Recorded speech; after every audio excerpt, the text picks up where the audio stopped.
Miscreants, defacers. Sussexes branded horrible bosses from hell made staff palpitated with terror. Prince Harry and Meghan Markle have been dubbed as horrible bosses from hell because of their outrageous rules and requirements. Stark claimed that former employees of Prince Harry and Markle are so traumatized by their experience working for the couple that they vowed never to set foot in Montecito again. Some of them reportedly spoke with the tabloid to detail their experiences with Prince Harry and Markle. Harry and Meghan pay tens of thousands of dollars to hire a special FBI-type agent to do background checks on potential hires. They're not just digging for criminal records or verifying referrals. They want to know everything. Details about your family, even grandparents, personal relationships, what kind of town you come from, your spending habits. If you have too many credit cards you won't get the job, the source said. Even though there are hundreds of applicants that initially want to work for Prince Harry and Markle, only 1% pass the screening. And those that are offered a job receive a detailed contract that's filled with fine print.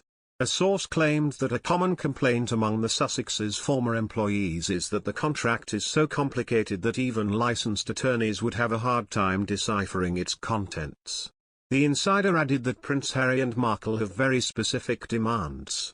For instance, their staff cannot speak to them at all times. And the only time they can have a conversation with their bosses is when Prince Harry and Markle are the first ones to talk to them. A royal photographer has admitted that working with Prince Harry and Meghan Markle was depressing. Speaking on I've Got News for You podcast, Arthur Edwards spoke on his relationship with the royal family, which he shared had grown beyond his profession.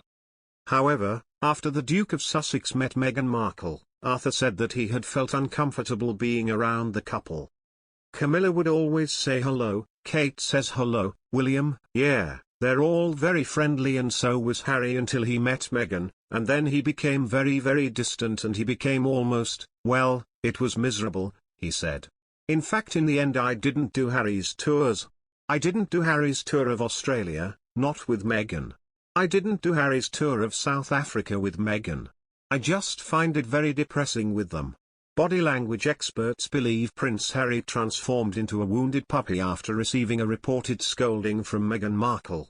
This claim has been made by body language expert Dr. Lillian Glass in her interview with Express.